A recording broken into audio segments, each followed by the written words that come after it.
ጠላት ይወላችሁ በዚህ ዘመን ደጋግሞ የኛን ትውልድ ይበለዋል። ደጋግሞ ስካም ያደርገዋል። ደጋግሞ ከእጁ ላይ ነገሮችን ይወስዳል። አንድ ሰው መጣ። አንድ ወዳጄ ነበረ። እንደዚህ የሚባል እኮ ክሪፕቶ ምናምን የሚባል ሰምታችሁ ታውቃላችሁ አይደል? ኢንቨስት ለምን አናደርግም? በጥቁር ፌስታል የሰጠናቸው ገንዘብ ካምፓኒውም የለም ሰዎቹም የለም። አንድ ቤት የሸጡ ሰዎች አሉ። አያችሁ እንደ እግዚአብሔር ያሉ ግን ትርፍ ያለባቸው የሚመስሉ ምክሮች አሉ። ይህንን የዩቲዩብ ቻናል ሰብስክራይብ በማድረግ ቤተሰብ ይሁኑ። በነሩትና በኑኃሚን ቤት ውስጥ እግዚአብሔር መመለስ ሲጀምር ያደረገው የመጀመሪያው ነገር ወደ ምድሯ መመለስ ነው። አያችሁ ኑኃሚን እንደዚህ ያለች ሰማች ይላል። መጀመሪያም ሰምታን ወደ ሞት የገባችሁ አይደለም። እንዴት ከተባላችሁ ስታነቡት እኮ ረሃብ ሆነይንና ሞዓብ ምድር ውስጥ ምግብ እንዳለ ሰምተው ሄዱ። ምዕራፍ 6 ከ10 ዓመት በኋላ ነው። ቁጥር 1 እስከ 6 ያለው ጋፕ የ10 ዓመት ጋፕ ነች። እቺ አንድ መስመር ነች አይደል? አንድ ፔጅ ላይ ያለችው አንዱ ምዕራፍ የ10 ዓመት ታሪክ ነው። እነ ኑኃሚን ቤት ያቺ 10 ዓመት ባል ቀምታለች። ያቺ 10 ዓመት ሁለት ወንድ ልጅ ቀምታለች። ያቺ 10 ዓመት ንብረቱን ሁሉ ቀምታለች። ሙሉ ሆኜ ነው የወጣሁት፣ አንጋግቼ ነው የወጣሁት፣ ንብረት ጭኜ ነው የወጣሁት።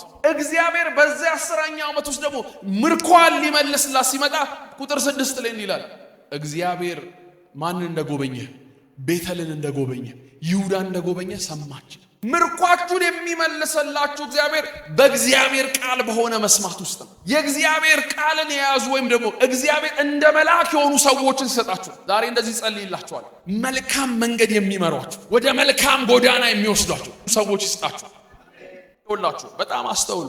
ይሄኛው ምርኮን የሚመለሰው ምርኮም ከላያችሁ ላይ የሚወሰዱ ያላችሁ ኢንፎርሜሽን ውስጥ ነው። በሰዎች ውስጥ ሰዎች አሉ፣ ቅርባቸው ሰዎች አሉ። የዛሬ ኦልሞስት 7 ዓመት 2010 ግቢ ጨርሰን 2011 ሲጀምር ብር ነበረ እና $4000 የሚያህል ነበር። ብዙ ብር ነው $4000 ማለት። በአሁኑ ስትመቱት ብዙ ነው፣ በጣም ብዙ ነው። ያኔም ስትሬንግዝ ያለ እና ካፌ ለመክፈት ፕላን አደረገ። በኢትዮጵያ ከ400,000 ብር በላይ ነው። ዛሬ 7 ትንሽ ካፌ ወይ እንከፍታለን ወይ የሆነ ነገር እናደርጋለን። ከዛም ተጨማምሮ ብቻ 700-800 ሺህ ብር ይሆናል።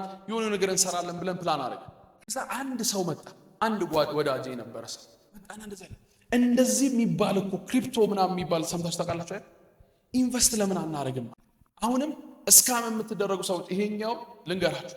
አንድ ክሪፕቶ የሚባል ቢዝነስ አለ። ኦኬ ምንድነው ቢዝነሱ? እንዲህ ነው። ምንድነው? እንዲህ ነው። ከዛ ለምን ኢንቨስት እሱ ላይ አናደርግም? ኦኬ እሺ እናደርጋለን። ከዛ እንዲህ ትርፍ ያመጣል። ኦኬ አየሁት፣ ያወራልኛል። አይ እኔ ፊዚካል ነገር ላይ ቢሰራ ይሻላል ብዬ ስል ይደውላል። አራማኑ የእግዚአብሔር ሰው እንደውም ለእናንተ ነው እንጂ እኮ የሚሆነው ይለኛል። ኢንቨስት ማድረግ አለብን። ከዛስ እኔ እንደዚህ አድርጋለሁ። ልጁ እየዞረ ቤት አሽጧል እየሰበከ ይልል ማለት። ከዛ ኢንቨስት አድርገን በወሩ እዚህ ሀገር የሆነ ግርግር ተነሳ፣ ሰዎች ሞቱ ምናምን። ከዛ 1 ወር ነው ምናምን ኢንተርኔት ተቋረጠ። ኢንተርኔቱ ሲቋረጥ በምን እንየው? ከ1 ወር በኋላ ስንመጣ ኢንተርኔቱ ተቋርጧል። ተቋርጦ ስንከፈት ኢንቨስት ያደረግንበትም ካምፓኒ የለም። በቃ በጥቁር ፌስታል የሰጠናቸው ገንዘብ ካምፓኒውም የለም፣ ሰዎቹም የለም።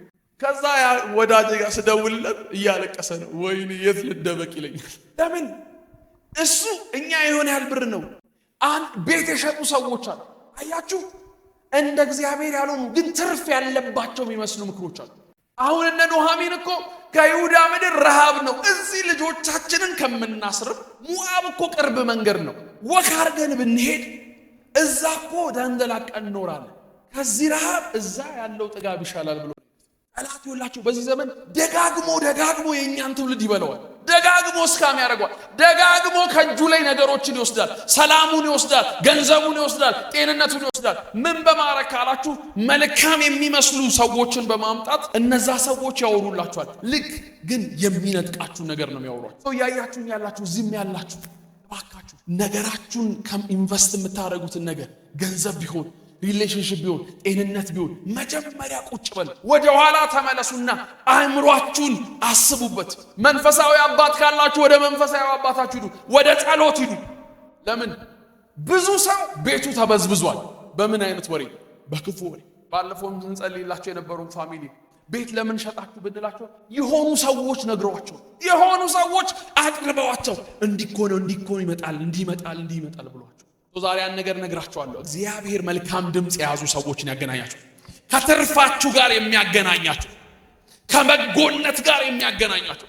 ብዙ ሰዎች ገንዘባቸው ተወስዷል፣ ወደ ሞዓብ እንወስዷቸዋለን ተብለው፣ ከዚህ ሀገር እንወስዳቸዋለን ተብለው። አሁን መጸለይ አንችልም። እንደዚህ አይነት ደውለውልኝ የእግዚአብሔር ሰው 400 ሺህ ብር እንትን ለሚባል እንትን ድርጅት ሰጥቻለሁ። ለምን ሰጠ?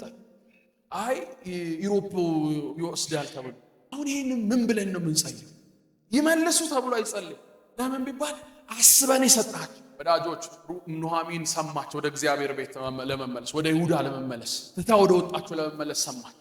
እንዴት ነው ሰው የሚሰጣችሁ ከተባለ እንደዚህ ይላል። ዮሴፍ ይላል ወንድሞቹ ፍለጋ መጥተው ወንድሞቹ ጠፉበት ምድረ በዳ ውስጥ አይደለ? እየተንገላወደ እያለ አንድ ሰው አገኘው ይላል። ድንገት ምን ነው የምትፈልገው ሲል፣ አይ እንደዚህ 12 ሰዎች እንደዚህ መንጋ የሚጠብቁት አይተሃል ሲል፣ እዛ ጋር ናቸው ጠቆሙ። ኑሃሚን ተመለሰች። ኑሃሚን ወደ ምድሯ ስትመለስ የመኸር ወቅት ነው የተመለሰችው። ገብስ የሚታጨድበት ወቅት ነው የተመለሰችው። ከዛስ በኋላ ከተባለ መቃረም ጀመሩ። ሩት ተላከች። ቦዔዝ የሚባል ዘመዳቸው ጋር መቃረም ጀመሩ። እያለ ይሄድና እንደ ይላል ታሪኩ ላሳጥረላችሁ። ሩት ቦዔዝን አገባች። እርሻ ያለውን ሰው አገባች። ባላ ኢንቨስተር የሆነውን ሰው ማገባች። ሩት አገባች። ከየት መጣ? እግዚአብሔርን ብላ ተከትላ። ሐዘን ውስጥ የነበረችው ሩት፣ ሐዘን ቤት ውስጥ የምትኖረው የኑሃሚን ልጅን ያገባችው የነበረችው ሩት ማንን አገባች? ቦዔዝን አገባች። በመመለስ ውስጥ ረፍታል። ምርኮም ይመለስበታል። ከዛስ በኋላ ምዕራፍ 4 ቁጥር 17 ሩት አገባች ይላል። 16 ጀምሮ አገባች፣ ወለደች የሚል ሩት ማግባት ብቻ አይደለም፣ የምትቃረምበት እርሻ ወሰደችው። እርሻውን ወሰደች። ከዛ የባለ አባት ሚስት ሆነች። እሱ ብቻ አይደለም፣ ኑሃሚንም ተጽናናች ይልና ለኑሃሚን አንድ ሌላ ድምጽ መጣለ። ምዕራፍ 4 ቁጥር 17 ኑሃሚን ሕፃን ወለደች፣ አቀፈችም፣ ሞግዚትም ሆነች። ሴቶቹም ጎረቤቶቿም ለኑሃሚ ወንድ ልጅ ተወለደላት እያሉ ስም አወጡለት። ስሙም ኢዮቤድ ብሎ ጠሩት። እርሱም የዳዊት አባት የእሴይ አባት ነው። መጎብኘቷ ሲመጣ መጀመሪያ እኮ ተንጫጭተው ነበር አይደለ? እቺ ኑሃሚን ብለው ተንጫጩ፣ ደንግጠውባት ወሬ ርዕስ ሆና ነበር። ምርኳም ሲመለስ እንደዚህ ያሉ ስም አወጡላት። እንዲላል እኮ ከዛ ሳነቡት ማለት በስተርጅናሽ እግዚአብሔር ካሰሽ፣ ከ7 ወንድ ልጅ ትሻላለች ይቻላል። አያችሁ፣ ምርኳችሁ ሲመለስ እንደዚህ ነው የሚባለው።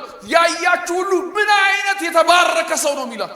ኑሃሚን ምርኳ ተማረር ያለው ኑሃሚን አትበሉኝ ማራ በሉኝ ያለችዋ ሴት እንደዚህ ያሏት፣ ኖ ኖ ኖ ኖ ኖ አንቺማ እግዚአብሔር የጎበኘሽ ሴት ነሽ አሏት። ቁጥር 15 ከ7 ወንድ ልጆች ይልቅ ላንቺ ከምትሻለው ከምትወድሽ ምራትሽ ተወልዷልና።